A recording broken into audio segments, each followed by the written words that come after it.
Orders of the day. Orders of the day, government orders, government bills, commons, resuming consideration at second reading of Bill C19, Budget Implementation Act 2022, number 1, and of the sub-amendment of Mr. Viss.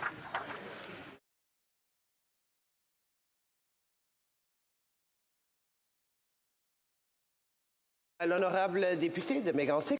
The honourable member for Mégantic-L'Érable. Thank you, Madam Speaker. It's a pleasure for me to say that I'll be sharing my time with the member for Leeds, Grenville, Thousand Islands, Rideau Lakes.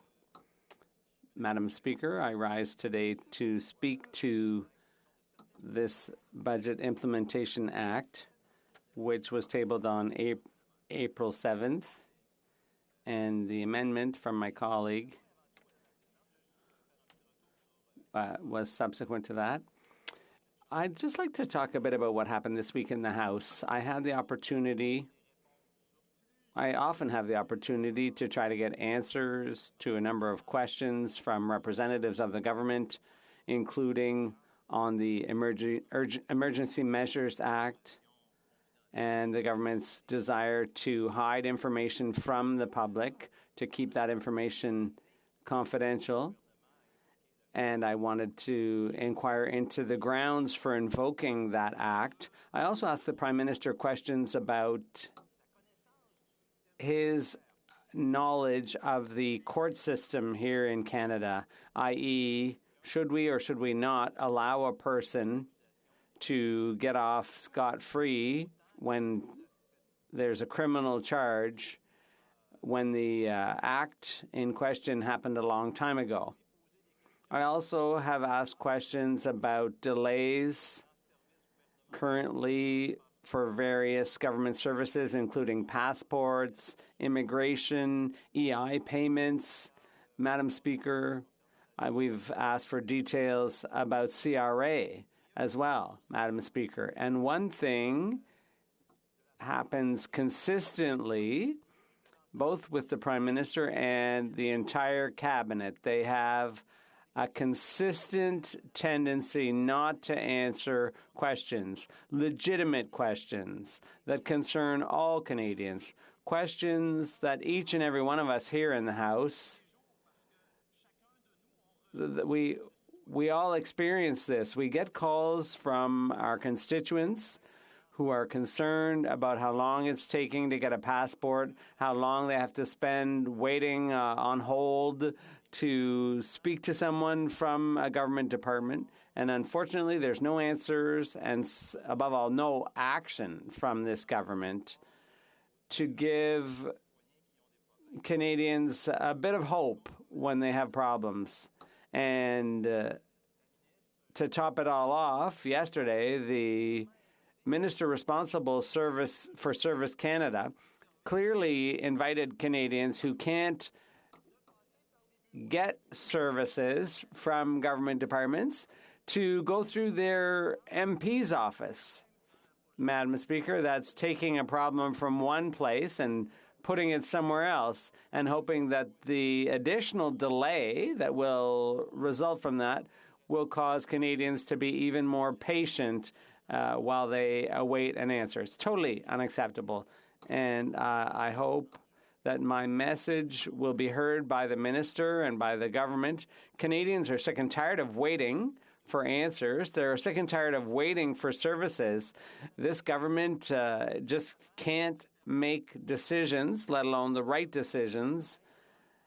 And they should be allowing public servants and officials to get back to work the way they did before the pandemic. Things worked sometimes all right, sometimes not so well before the pandemic, but at least things were working at some level.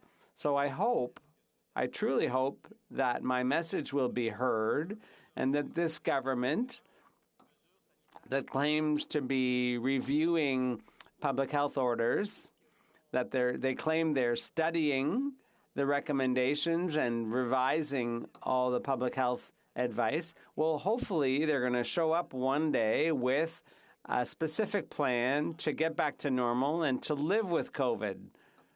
I remember asking the health minister to table the documents that show that the science actually requires those public health orders and requires those vaccine mandates. But unfortunately, Madam Speaker, I still haven't gotten anything from the health minister or from this government that would justify the various public health orders and show that they were, in fact, warranted. And most countries elsewhere in the world are reopening their doors. Most, in Quebec, for example, on May 14th, the mask mandate will be lifted. So given all that, Madam Speaker, you won't be surprised to learn that I am quite disappointed with the budget the Liberal government tabled on April 7th. It's a budget that causes cold sweats to break out among Canadians for a number of reasons. Madam Speaker, you don't have to be an expert to realize that the inflation rate is the highest it's been in 30 years, and this affects young families, workers, seniors. The cost of living has significantly increased all across the board. Groceries, gasoline, rents, all of these things have reached new heights. For a liter of gas, it's $1.80.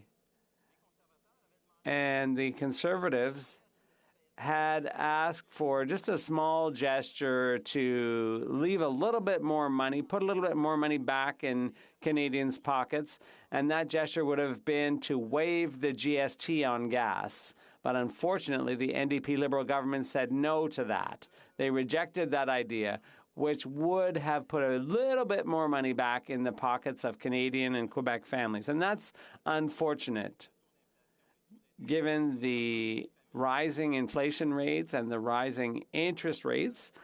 Obviously, Canadian families are having more and more trouble making ends meet. Companies are struggling, especially small businesses. We need better leadership, Madam Speaker, and unfortunately, this government is showing none. And when we ask them for explanations, when we ask them to do something for young families and professionals, when we ask them to do something for young Canadians who see their dream of becoming homeowners vanish into thin air because of interest rates and the cost of houses, the finance minister, with the back of her hand, rejects all these claims, all the realities that Canadians are experiencing. She trots out these figures about Canada's performance compared to other countries. According to the finance minister, because Canada's stats look good, everyone's fine in Canada. Families have no struggles. Businesses have no problems. We have great economic performance internationally, so people shouldn't worry if they can't afford their groceries or their rent or what have you. It's no big whoop. When you listen to the finance minister, it's worrisome, it's insulting, and it lacks respect for Canadian families, Madam Speaker. And I hope that by the end of June, the finance minister will take a couple of minutes to realize just how bad things are, just how much bigger a burden Canadian families are having to carry. And maybe she could stop reading her notes, her one-liners that have been prepared in advance, and maybe listen to Canadian families. This first NDP Liberal budget, well, you could say that they've done this in the past, but in the past it was the Liberals supported by the NDP. But as the minister responsible for mental health said yesterday, this coalition has done its work. And in the budget, there's 56.6 billion in new spending. And that new spending is merely a reflection of the Prime Minister's desire to buy a majority that he couldn't win at the polls So it's costing Canadians $56.6 billion to purchase a majority for the Liberals. And it's our children, our grandchildren, our great-grandchildren who are going to have to pay for that painful choice by the Prime Minister to put his personal interest in remaining Prime Minister of Canada ahead of the interests of Canadian families. So, Madam Speaker, you will understand after all that I am going to oppose the budget, and I would encourage all my colleagues to do the same for the benefit of all Canadians. Questions and comments? To the government House Leader. Yes, Madam Speaker, the Conservative Party really needs to get its head into the world in terms of what is actually taking place. It wasn't that long ago in which the Conservative Party was criticizing the federal government because the price of oil was too low. When it was at 88 cents a barrel, the Conservatives were saying it's too low, and they were blaming this government. Today now, they are blaming the government because the price of oil is too high. What they don't seem to understand, Madam Speaker, is it's called the world price of oil. Much like there's world things that are happening today, whether it's a war in Ukraine, whether it's a pandemic, all of these factors play a role in things such as inflation. Will the member not recognize, and my question to the member is, will he not recognize that the world does have an impact even on Canada? L'honorable député de Mégantic. The honourable member for Mégantic-l'Érable. I recognize that. So what is this government doing for Canadians besides saying that Canada is doing better than other countries? Absolutely nothing. In Vancouver today, gas is $2.11 a litre, Madam Speaker. That's the reality. And when we asked them to scrap the GST temporarily on gas, what did the NDP and the Liberals say? No, that's the reality. The honourable questions and comments. The honourable member. Thank you, Madam Speaker. I'd like to commend the member for Mégantic-l'Érable on his speech. This bill is the first Budget Implementation Act. And this is the legislation that implements the budget. It's more than 400 pages. It goes well beyond what the budget covered. It includes the application of the law in space, so in a galaxy near you. This section talks about strip searches in jails. Does my colleague think it's justifiable to lump all of those things into a mammoth bill that was big enough to begin with? The honourable member for Mégantic-l'Érable. Thank you very much, Madam Speaker. To answer my colleague's excellent question, I think the government is lost in space. They should be showing more transparency, but unfortunately, unlike some members who've done this in the past, I don't think the Liberals are truly ready to be transparent, Madam Speaker, because when you ask this government for transparency, their answer is Canada is doing well compared to other countries. We don't really need to look at how we're doing here at home. The honourable member for Rosemont-la-Petite-Patrie. Thank you, Madam Speaker, and I'd like to thank my colleague for his speech. There are some things we don't like in the budget either, like the subsidies to the oil patch, but there are things that are going to help people concretely. For example, for dental care, the government is going to pay for the most underprivileged, for seniors and so on, to get dental care. Does my colleague think that people in his riding will benefit from these social measures? The honourable member for Mégantic-l'Érable. Madam Speaker, I have a hard time understanding how the NDP could have left its soul on the table by agreeing to support a budget in advance without even knowing what was in it. Now, we don't really know because we haven't been informed about all the talks between the two parties, but they haven't just supported this budget. They're going to support next year's and the one after and the one after that without even knowing what's going to be in those budgets. That's the reality, Madam Speaker. And if the NDP in this new coalition trusts the Liberals to keep their promises, well, I would just remind them that since 2015, they haven't been very successful in keeping their word. Questions and comments? Questions et commentaires? The honourable member for Kelowna Lake Country, very short question. Thank you, Madam Speaker. Thank the member for his intervention. He did mention the amount of new spending, which was roughly $57 billion, and I'm wondering if he can comment on if there's something in the budget to how that will be paid off. Like, is there anything in the budget that has any fiscal anchors, anything that leads to where and how all of this debt's going to be paid off? The honourable member for Mégantic Lérable. No. Resuming debate, the honourable member for Leeds, Grenville, Thousand Islands, Rideau Lakes. Well, thanks very much, Madam Speaker, and I'll thank my honourable colleague, the Deputy Leader for Her Majesty's Loyal Opposition, the member for Mégantic Lérable, for his excellent presentation on the budget.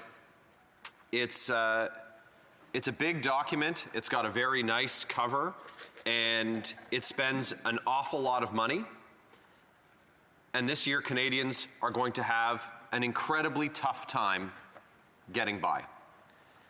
One of the questions to the previous speaker was if it was appropriate for the budget document to have so many things jammed in there that didn't address the raison d'etre of the budget. And no, it's not appropriate. The government had one job. They had one job with this budget, and that was to make sure that Canadians could afford to live. We've seen over the last 2 years incredibly challenging times that also was met with an incredible response, including with incredible sums of money being spent by the government.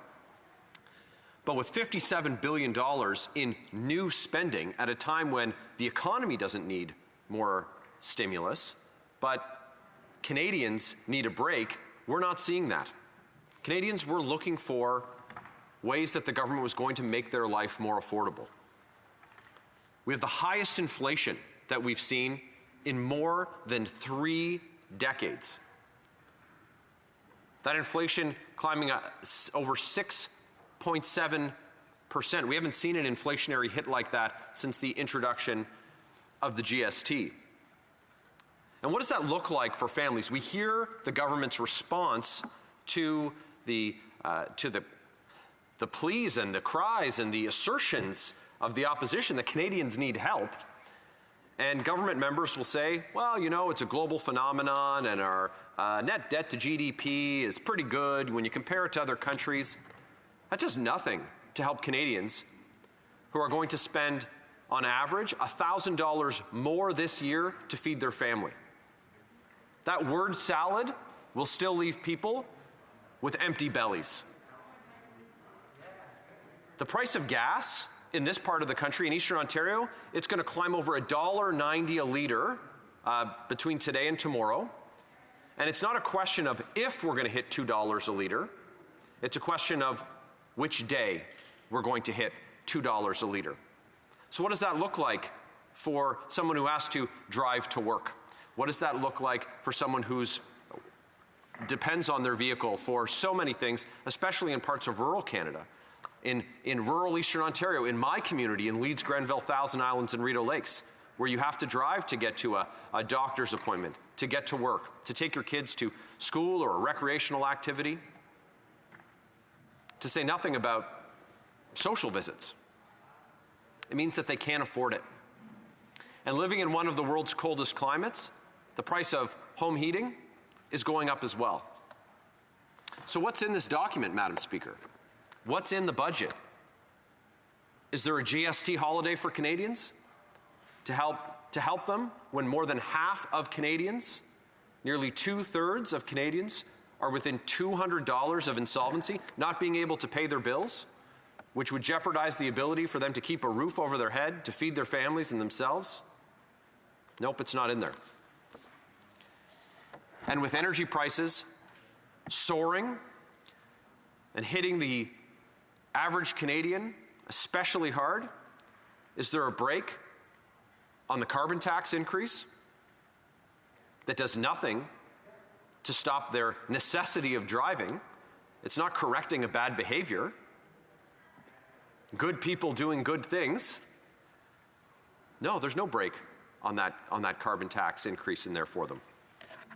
So it's incredibly disheartening to see this document from the government after so much goodwill was given by all members in this place to support a Team Canada approach in helping Canadians get through the pandemic. Canadians now need a Team Canada approach to support them when life is so unaffordable. And before the pandemic, the provinces and territories were asking for something in the range of $28 billion in increased healthcare dollars. And during the pandemic, this Prime Minister said, well, we'll talk about healthcare spending when the pandemic is over. Well, I think that COVID's going to be with us for a long time, and this is arguably the first post-pandemic budget. But they haven't even started the conversation with the provinces about stable and predictable healthcare funding, and instead introduced a separate bill that was to spend $2 billion to address backlogs on surgical wait times, delayed and canceled care and treatment appointments that are devastating Canadians with unbelievably negative results for their personal health. And they've tied that $2 billion commitment into this bill. Well, we had hallway health care across this country, and hospitals operated at between 95% and 130% capacity before COVID. So instead of introducing new programs that are going to tax a healthcare system that is already experiencing a healthcare human resource shortage, for which there's nothing to address that healthcare human resource shortage in this budget, they're putting in new programs that the provinces didn't ask for whom healthcare is solely their responsibility. And through a $2 billion one-time payment that is supposed to stand in the place of meaningful consultations between the government of Canada, the Prime Minister, and the province's premiers. That's not partnership, it's not cooperation, it's certainly not going to give Canadians any comfort. And frankly, Canadians have been very patient. They've been very patient over the last 2 years. And as I said, the results have been of varying degrees terrible for those who had delayed, missed, and canceled treatment and care appointments, as well as surgeries. So what does this budget do? Well, you hear the parliamentary secretary to the government House leader say it does lots. It does lots to make sure that this government gets to stay in power through their deal with the NDP. Voters are going to get an NDP budget having voted Liberal. It's incredibly disingenuous of this government to say that they're putting Canadians first when what we've seen is the same thing that we've seen from this government time and time and time again. And that's a Prime Minister who will do anything to stay in power. Questions get too hot in committee, prorogue Parliament. All members of the House agree not to have an election during the pandemic. Polls look good for the PM, calls an election. Shame. And then when there's a real opportunity to do right by Canadians, to give them a break on this affordability crisis that we're facing, the Prime Minister saw a great opportunity to hitch his wagon to the NDP and continue for another year, to hold on to power, instead of doing what Canadians elected us all to do, and that's to look out for our neighbors, look out for each other, look out for them and not look out for our own self-interest which is what we've seen with this. So it's very disappointing, Madam Speaker, but I can assure you that the official opposition is going to continue to stand up for Canadians. We're going to continue to remind the government that on Main Street, life's getting more and more unaffordable. And even though they're getting their advice from Bay Street, we're going to be here fighting for Canadians every single day. Thank you very much. Questions and comments? The Honourable Parliamentary Secretary to the Government House Leader. Yes, thank you, Madam Speaker. And I think the member has a little bit of confusion when it comes to health care. If you take a look at it, when he says that there is no planning or we're not supporting health care, well, Madam Speaker, we have health care accords with all the different provinces and territories, something that Stephen Harper was not able to accomplish, which gave annual increases. In fact, Madam Speaker, if you take a look at over $45 billion that we're investing, which is actually over 4% higher than it would have been in the previous fiscal year. When he makes reference to the $2 billion, that's to deal with the backlog of surgeries and procedures due to the pandemic. That's over and above. Can you only imagine what Stephen Harper would have done, Madam Speaker? We are a government that recognizes the importance of health care, and we've supported health care, and we continue to support health care. I'm wondering if there's anything that the member would like to retract when it comes to the issue of health care, because that was one of the biggest dismal failures of the Harper regime. Honourable Member for Leeds, Granville, Thousand Islands, Rideau Lakes. Well, Madam Speaker, it's interesting that in attempting to correct what I said, the parliamentary secretary, who obviously only woke up halfway through my speech, repeated what I said, and that the $2 billion was to address backlogs caused by COVID-19 in the healthcare system. And what I said, and I'll repeat it for the honourable gentleman, and that's that the provinces and territories asked for stable and predictable funding and have since said that they want to meet with the Prime Minister to negotiate what that agreement is going to look like going forward, and this Prime Minister has refused to do it. Shame on him. Questions et commentaires, l'honorable député de Jonquière. Joliette. Merci, Madame la Présidente. Thank you, Madam Speaker. Congratulations to my colleague for his speech. Le gouvernement met en place une... In C19, the government's implementing a new tax, a tax on luxury goods.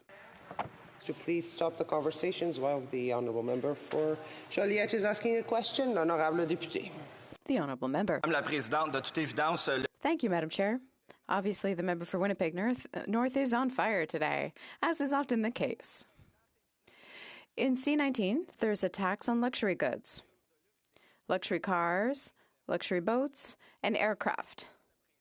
We can be for or against the principle. At the Bloc Québécois, we're in favor of it. However, at the committee level, the government and public officials revealed that there was no study on the impact of those sectors. So I'd like to know what my colleague thinks about this issue. And one aspect that is important is that the tax is supposed to be applied for personal use of aircraft, but what we're seeing in the structure of the tax is that it could apply to the business sector. For example, mining companies that want to transport their workers. And everything that is exported, the tax has to be paid before it's reimbursed. Thousand Islands, Rideau Lakes. Well, thank you, Madam Speaker, and I'll thank my honourable colleague from Joliette for the question. And like so many things, a special interest group, a lobby group, picked up the telephone. It rang directly in the Prime Minister's office. They answered and they said, that's a great idea. We're not really concerned about the impact on Canadians, but it sounds great, so we're going to include it in the budget. And the problem, when you don't do an analysis on something like the impact of this particular tax, is what does that look like for jobs in the communities where people, for example, provide service on aircraft, service on boats, and that's going to have a devastating impact on communities, and that should have been, it was an obligation of the government to have studied that impact and considered it before putting it in this omnibus bill. Honourable Member for Timmins, James Bay. Thank you, Madam Speaker. I want to ask my honourable colleague, because to me, One of the fundamentals of Parliament is accountability, transparency. He was on the committee with me when we studied the government grant to the We Charity. And this was an opportunity for this children's charity to answer some straightforward questions. How many companies they owned? What was the separation between their for-profit, their charitable status? Who owned the companies? And yet we never did get those answers, and it took 4 legal summons to try and get answers. But still, the man who handled all their finances, Mr. Victor Lee, never did come before Parliament. We never got the kind of documentation we asked for. Straightforward questions. I'd like to ask my honourable colleague if he feels that we still have not got the answers that the Canadians deserve about this international organization, We Charity. The honourable member for Leeds, Granville, Thousand Isles, Rideau Lakes in 15 seconds or less. Well, I'll thank the member for Timmins, James Bay, for the question. And, we saw a scandal that involved, a $1 billion contract going to insiders. Again, as I mentioned in my previous response, with respect to the CFO, Victor Lee, who did not appear before the committee in person, as well as multiple members of government staff who were instructed by ministers to not appear before the committee. Parliament and Canadians have not received the answers. It's incumbent on all members in this place to make sure that our lawful powers and authorities are respected in this land. Resuming debate, the Honourable Parliamentary Secretary to the Government House. Yes, thank you, Madam Speaker, and I'll be splitting my time with the member from Scarborough-Fort Rouge. Madam Speaker, when I think of the budget, I think that we need to recognize a few points right off at the beginning. Number one, it invests in economic growth and innovations, Madam Speaker. If you read through the budget, you will see that amplified throughout the budget virtually, Madam Speaker. We believe in investing, not only in that area, but also investing in people, Madam Speaker. We can talk about the environment, but in this budget we see an investment into green transition, Madam Speaker. This is all good news that's within this budget. Was anyone inside this chamber surprised, or any Canadian surprised, when the Conservative Party said they were going to vote against the budget? I wasn't. I don't think anyone was surprised, Madam Speaker. I believe they already knew they were going to be voting against the budget even before the budget was presented, Madam Speaker. So no one needs to be surprised. What is surprising to a certain degree is the twisting that we're seeing of Conservatives turning into pretzels because they're trying to justify why it is that they don't support the budget, Madam Speaker.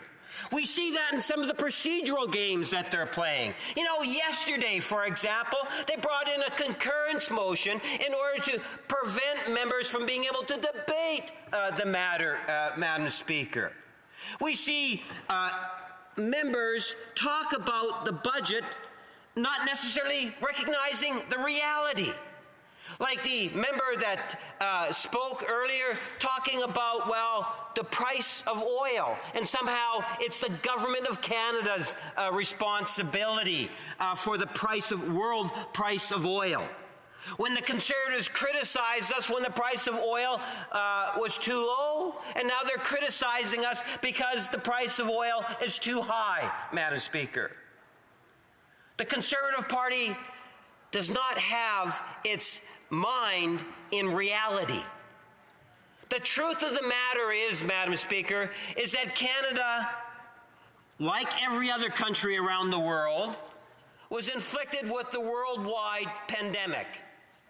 To deny its existence, Madam Speaker, and its impact is unacceptable. To recognize that there's a war that's taking place today in Europe.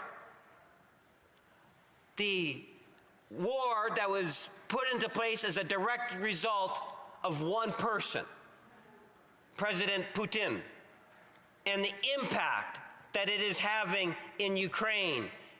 And we are so grateful for the heroes of Ukraine, because it goes beyond Ukraine, the borders of Ukraine, where there's a great solidarity movement worldwide in support of Ukraine.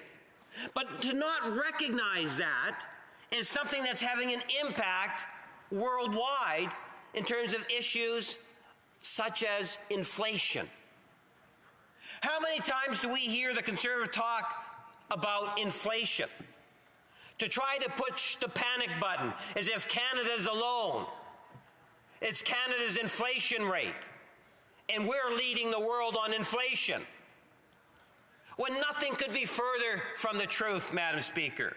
We only need to look south in the United States, and you'll find that Canada's inflation rate is less. You can take a look compared to European countries, many of them, Madam Speaker, especially if you were to average it out, you'll find that Canada's inflation rate is less. If you take a look at the job numbers, do you know that Canada has recovered, I believe it's 112 or 115% of the jobs that were lost during the pandemic, at the beginning of the pandemic, Madam Speaker? Compare that to the United States, and you'll find that we have done exceptionally well. We are definitely better, far better than what the United States has done, Madam Speaker. If you talk about economic growth, in the G7, we are predicted as the healthiest economic growth out of the G7 countries, the most powerful nations of the world, Madam Speaker. It's interesting when you listen to question period.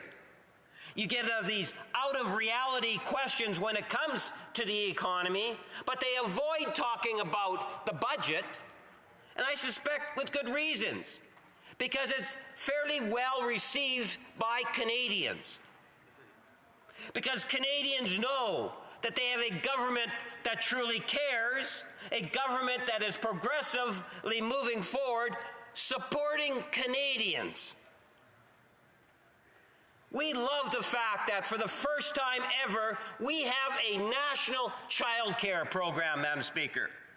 A program that's going to ensure affordability in daycare from coast to coast to coast, because like other things, we were able to achieve through consensus a health care and a child care agreement, Madam Speaker, with all provinces and territories. And as a result, we will have a healthier population, and we will have more people engaged in the workforce. And on the latter point, all one needs to do is look at the province of Quebec.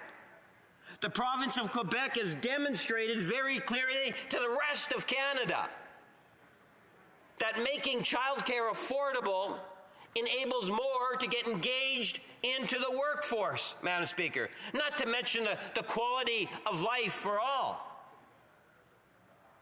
This is a government that has moved forward on that issue. Within this budget, there are so many initiatives. It's hard to try to get everything in 10 minutes. Well, quite frankly, it's impossible, Madam Speaker. So I wanted to highlight a few points that I wanted to emphasize. $2 billion, and I made reference to this earlier, and Madam Speaker, you might recall I talked about it last night.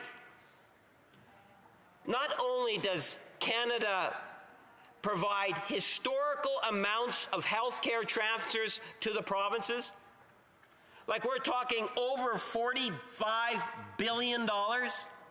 Never before have we seen a federal government give that kind of cash to the provinces.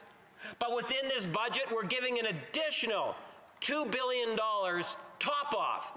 Now, yes, it's targeted. And I know that might upset some of my members in the Bloc, and some members in the Conservatives are also a little upset with it.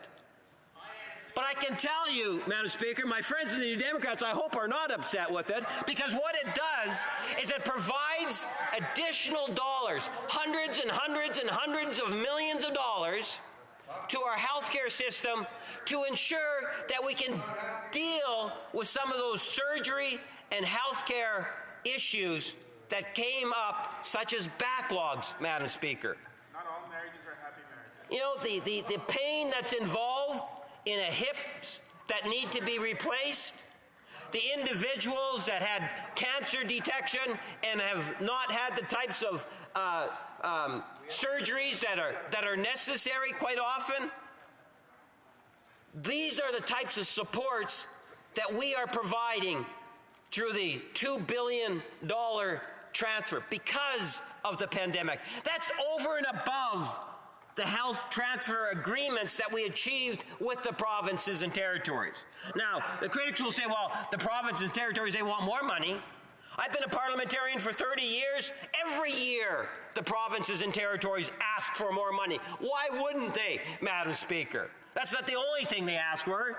I used to be a provincial health care critic. I understand the system.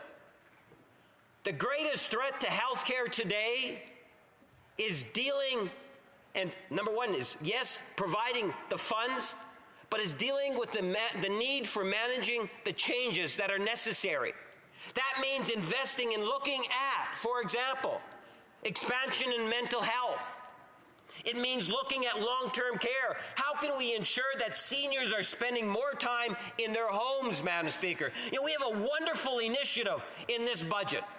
I would suggest to you it's one of those gold nuggets. It's the multi-generational home renovation program. I believe that that program is going to enable more seniors to live longer in their homes with their families, Madam Speaker. It's a program that's going to save health care dollars, but more importantly, Madam Speaker, it's better for our communities, for our families. And I see my time has expired, and I only got my first 2 points, Madam Speaker. Hopefully, I'll be able to get more time in the coming days. Thank you. Questions and comments. Questions et commentaires. L'honorable député. The honourable member for Abitibi Bay James Nunavik. Thank you, Madam Speaker. I'd like to thank my colleague for his interesting speech. Now, there are some gaps in C19. For example, the health transfer for Quebec and the provinces. But there are some positive elements. The green transition, the 5-week extension to EI for seasonal workers, and more. So my question is the following.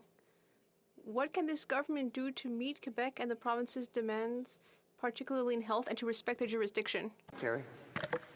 Yes, Madam Speaker, I believe that we are meeting the needs of our provinces and territories with record high health transfers, and those transfers are tied to the Canada Health Act, something in which Canadians in all regions of our country genuinely believe in. And further to that, we're also emphasizing through not just talking about it, but by providing dollars to go towards it, where we could see standards on long-term care, where we can see an expansion into dental programs, where we can see an expansion into mental health. This is a government that recognizes that the provinces do have the administrative responsibility for health care, but the federal government also has a strong leadership role, and the government of Canada, this Prime Minister, is stepping up to the plate to fulfill that commitment. Questions et commentaires. Questions and comments. The honourable member for Fort Murray.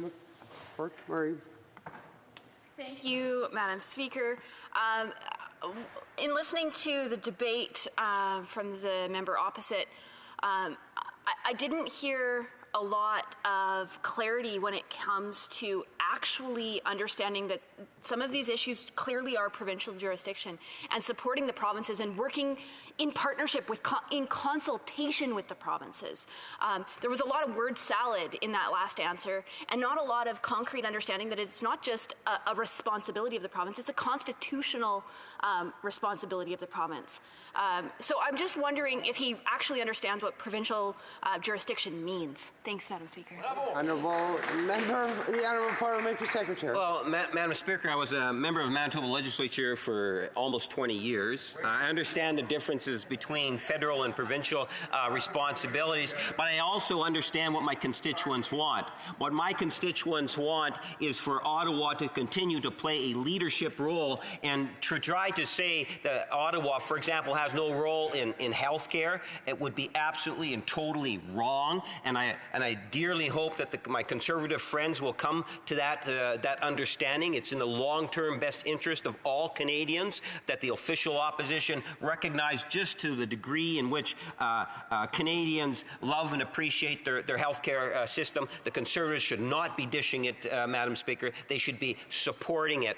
Our current Prime Minister has had more discussions with premiers in a few years than Stephen Harper ever did in his entire 10 years. The honourable member for Port Moody Coquitlam. Thank you, Madam Speaker. And I thank the member for the speech. But at this point in time, people are hurting on the street, and this budget is leaving people behind. I want to speak specifically about persons with disabilities. Persons with disabilities are approaching a year now that they've been waiting for a bill to be brought to this House in regards to the Canada Disability Benefit. They are extremely disappointed, but not just that, they are suffering because this bill has not come to the floor. Madam Speaker, through you, could I ask the member, when is this bill coming to the floor and why haven't we seen it yet? Parliamentary Secretary.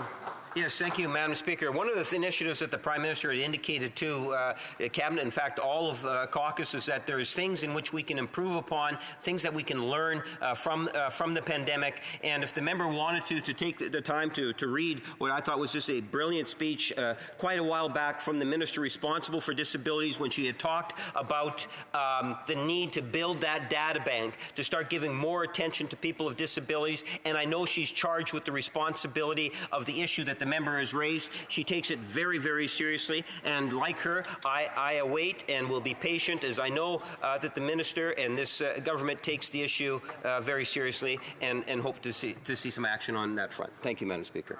Resuming debate, the Honourable Parliamentary Secretary to the Minister of Justice and Attorney General of Canada. Thank you, Madam Speaker, and I'm delighted to join you here and speak in favor of the Budget Implementation Act, and I want to acknowledge that I'm speaking to you from the unceded lands of the Algonquin people. Madam Speaker, we were elected in 2015, and I just want to highlight some of the major successes in my region of Scarborough, and particularly Scarborough-Rouge Park. As you're aware, we were able to support the extension of the Scarborough subway with an investment of $2.26 billion. It's an unprecedented level of investment in Scarborough, and I'm very proud of the work of all of our Scarborough colleagues in order to ensure this. We've also invested heavily in our communities, including a hub in Scarborough Agincourt, and of course, for me, in my riding of Scarborough-Rouge Park, it is the fulfillment of a dream for many in the Tamil community, which is the establishment of the Tamil Community Centre with an investment of over $14 million from the federal government in partnership with the province as well as the City of Toronto. I'm very blessed to have one of the most beautiful ridings in Canada, but it's made more beautiful by the Rouge National Urban Park. And it is something that we fulfilled right after being elected. Of course, it's one of those parks where I think every political party can take credit for its success, but of course, under the leadership of Minister McKenna, we were able to ensure that the entire land for the parks was secured and transferred to the federal government, and it's now under the able management of Parks Canada. So we're standing here 6 years later, and I'm trying to reflect on the successes, but also the challenges that we have ahead. And some of those challenges, obviously, with COVID-19, we've seen that the Scarborough Health Network, which is a primary health care provider in our region, has worked very hard during the pandemic, whether it's on the testing front or in terms of providing vaccines, educating people on who have vaccine hesitation, and to really make sure that we have one amongst the highest vaccination rates in all of Canada. And I want to just thank and congratulate the Scarborough Health Network. But we also know that the systems, our health systems overall, are not in their best form because of all the pressures.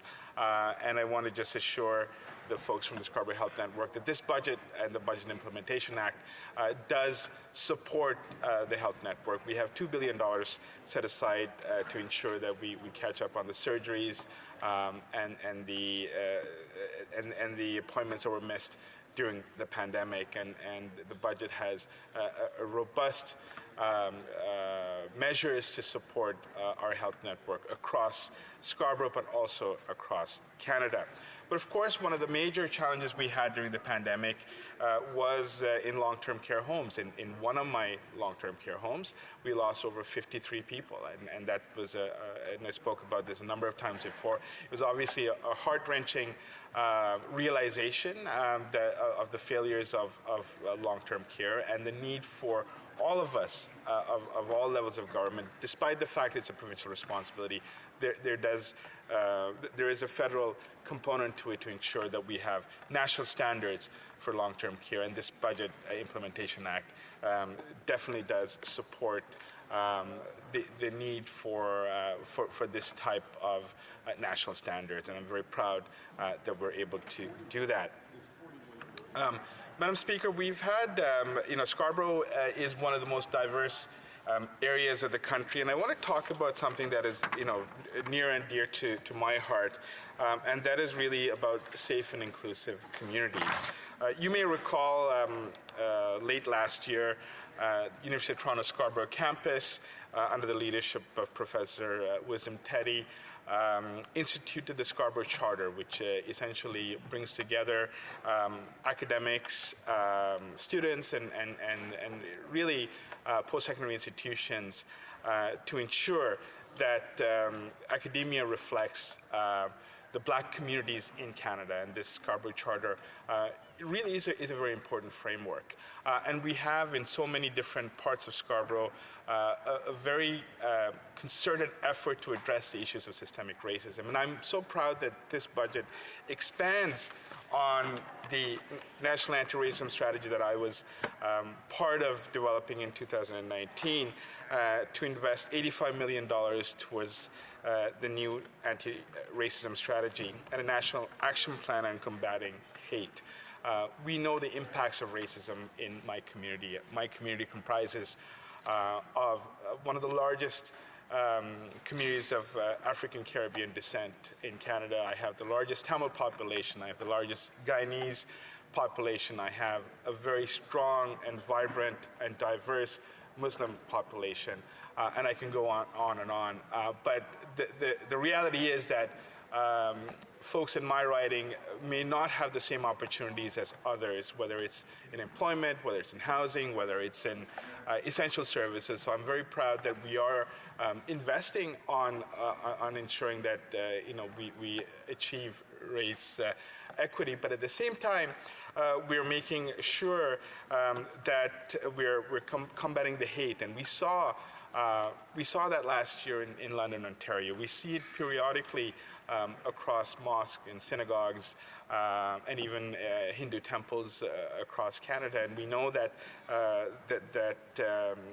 violence as well as hatred towards racialized people is significantly on the rise. And on that point, I just want to highlight that we are investing significantly in terms of establishing a special envoy on preserving Holocaust remembrance and combating anti-Semitism, which again is very important to our community, as well as ensuring that we have a new special representative on combating Islamophobia. I believe, Madam Speaker, in order for us to have a safer community, we need to invest in these measures. But we don't actually stop there. We go beyond and expanding supporting Black Canadian Communities initiative with $50 million. This is on top of what my friend from Gatineau, or Hal Aylmer rather, often says, we've invested over $800 million since we've taken office in terms of ensuring that we have an even playing field for members of Canada's Black communities. But we know that there's a lot more to do, and the investment that we have in this budget is a reaffirmation of the need to move forward. And on a side note, Madam Speaker, we were able to ensure that the Honourable Jean Augustine, who was an august member of this House, her work is recognized through a legacy contribution to an endowed chair in her name. And these are some of the measures that really are going towards the root of combating racism and hatred in Canada. Of course, we are also putting in $100 million towards ensuring that we have a national action plan to support the LGBTQI community. And of course, Madam Speaker, there's significant work that we're doing with respect to reconciliation, and I unfortunately don't have time to talk about it extensively, but all I can say is that it's a path that I know we've taken over many years, but it's a journey that's going to take a great deal more from the federal government, but from all Canadians, and we are, I believe, on the right trajectory. And while I recognize the frustrations and, of course, the slow pace of this, it is important that we double down and we continue on this path, and I invite all of our members to support, members in this House to support this. On a final note, Madam Speaker, I do want to finish up with the Rouge Park. You know, we have a commitment of planting 2 billion trees across Canada, but particularly we do have a carve-out for the Rouge Park of $2 million for establishment of a new trail that will connect to across Canada, and I'm very proud of that. And I hope to continue this work, and I look forward to questions from my colleagues. Thank you, Madam Speaker, for this opportunity. Questions and comments? One brief question before statements by members. The Honourable Member for Thornhill. Very much. Thank you for those remarks. And I'm glad that you mentioned Rouge National Park, and I'm happy to... That I didn't mention anything. Member mentioned Rouge National Park, and I happen to be sitting in the seat for one of the members that formerly was in this House, Peter Kent, who is a big proponent and a big reason that that park exists today. But I wanted to, you know, the member talked about equity, that we need more workers, and the pay gap between men and women is still very real, and I'm wondering if he can point to anything in the budget other than words and rhetoric to see that any of that is being fixed, whether it's training, whether it's money for hiring. I think the member calls it investment. I think there's a lot of words here. The Honourable Parliamentary Secretary, a brief answer. Thank you, Madam Speaker, and I do want to pay tribute to Peter Kent, who was very important in establishing the park. And of course, as I acknowledged, this is a park that all political parties of all stripes can take credit for. But in terms of the wage gap, I think one of the major ways that we've been able to address it is through our agreements with the provinces on $10 a day childcare. I think it is a transformational program that's going to support women, particularly to enter the workforce, but also